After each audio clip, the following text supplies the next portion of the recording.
안녕하세요. 의학정보 전문 준PD입니다. 안녕하세요. 항노화 전문가 이용입니다. 지난 영상에서는 이 피부암의 가장 쉬운 예방법인 자외선 차단제 성분과 고르는 방법에 대해서 저희가 자세히 알아봤어요. 오늘 뭘 또 알려주실 건가요? 오늘은 갖고 계신 자외선 차단제를 어떻게 사용해야 자외선으로부터 피부를 잘 보호할 수 있을지 알려드리는 영상입니다. 자외선 차단제 일단 얼마나 발려야 되는 건가요, 이게? 자외선 차단제의 권장량은 이미 정해져 있습니다. 피부 1cm당 2mg 발랐을 때 나오는 수치를 얘기하는데요. 얼굴 전체를 도포하려면 평균 한 800mg이니까 사실은 500원짜리 동전 수북히 바르는 게 적정 도포량인데요. 자, 한번 짜볼까요? 이 정도 될 것 같습니다. 한 번 바를 때 이 정도 발라야지 이게 적정 권장량이에요? 네, 그렇죠. 이대로 바르는 사람이 있을까 싶기도 하고요. 좀 떡질 것 같은데 맞습니다. 거부감이 들 것 같은데요? 실제 이 사용 권장량을 지키면 당연히 백탁 현상이나 유분감들이 문제가 생겨서 실제보다는 훨씬 더 적게 사용하게 됩니다. 그래서 한꺼번에 많은 양을 바르는 게 부담스러움은 처음에 가급적 충분한 양을 바를 수 있는 만큼 바르고 주기적으로 덧발라서 차단 효과를 최대한 유지하는 것이 중요합니다. 그러면 이게 적정량을 발랐다고 쳤을 때 차단 효과가 지속되는 시간이 어느 정도라고 봐야 되나요? 보통 우리가 SPF 지수 거기다가 뭐 10분 이렇게 곱해가지고 뭐 이렇게 시간을 얘기하는 경우가 많은데 사실은 여러 가지 환경, 뭐 피부의 상태, 뭐 인종의 특징 등의 자외선이 끼치는 영향이 너무 달라서 그렇게 단정하기는 어렵습니다.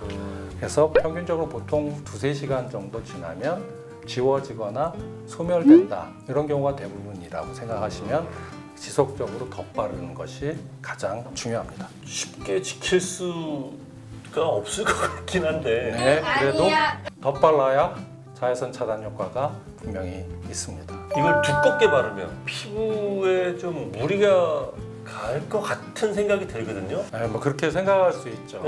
하지만 최근의 제품들은 저자극성에 어떤 초점을 맞추기 때문에 그런 부분에 대해서 걱정을 좀 덜으셔도 됩니다. 사실 바닷가나 하루 종일 햇빛을 쬐는 상황이 아니라면 유기자차 선크림이나 혼합자차 선크림을 사용하는 게 만족도가 높을 수 있는데요.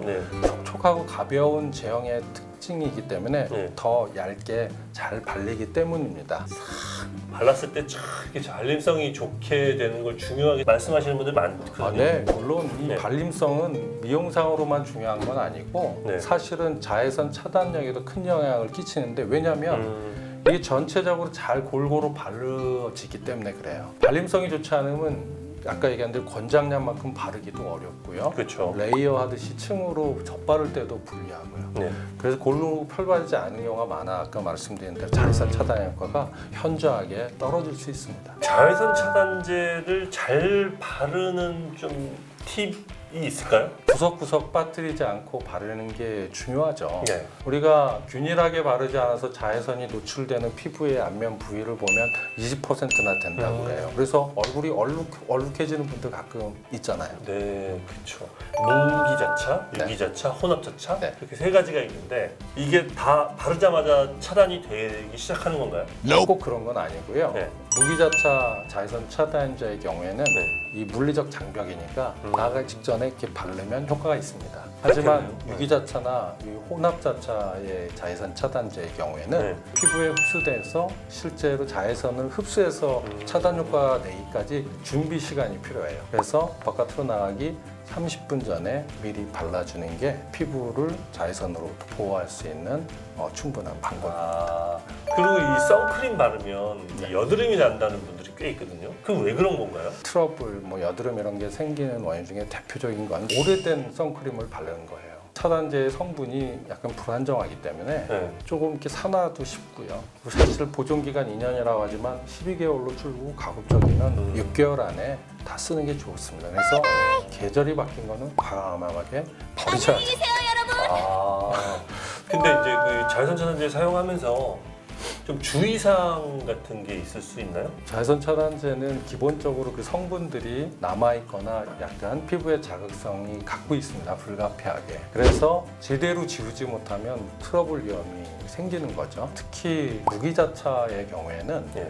차단을 하면서 성분이 그대로 있기 때문에 실제 모공을 막으면서 이렇게 남아있는 경우가 이제 있으니까 이중으로 세안을 잘 해주는 게 중요하고, 더군다나 이 물놀이 할 때 바르는 워터프루프 제품들은 이게 사실 물에도 잘 안 녹고 오일 성분이 너무 많이 함유돼 있어서 더 각별히 잘 닦아내는 클렌징을 잘 해야 되는데 신경을 써야 됩니다. 오늘 피부 노화를 막는 키포인트, 이 자외선 차단제에 대해서 아주 뭐 너무 자세하게 설명을, 저도 다 이제 이해가 된 것 같아요. 제가 그래서 좀 정리를 해드리겠습니다. 자외선 차단제를 꼭 발라라. 네, 맞습니다. 덧 발라라. 발라라. 가급적이면 새 걸로 발라라. 아니 무조건 새 걸로 발라라. 네. 네 번째, 내가 쓰는 자외선 차단제가 뭔지 파악하고 발라라. 좋습니다. 하여튼 이 자외선 차단제에 대해서 여러 가지 좋은 정보 알려주셔서 너무 감사드립니다. 좀 자주 나와주세요. 네. 감사합니다. 찐친들 안녕. 안녕.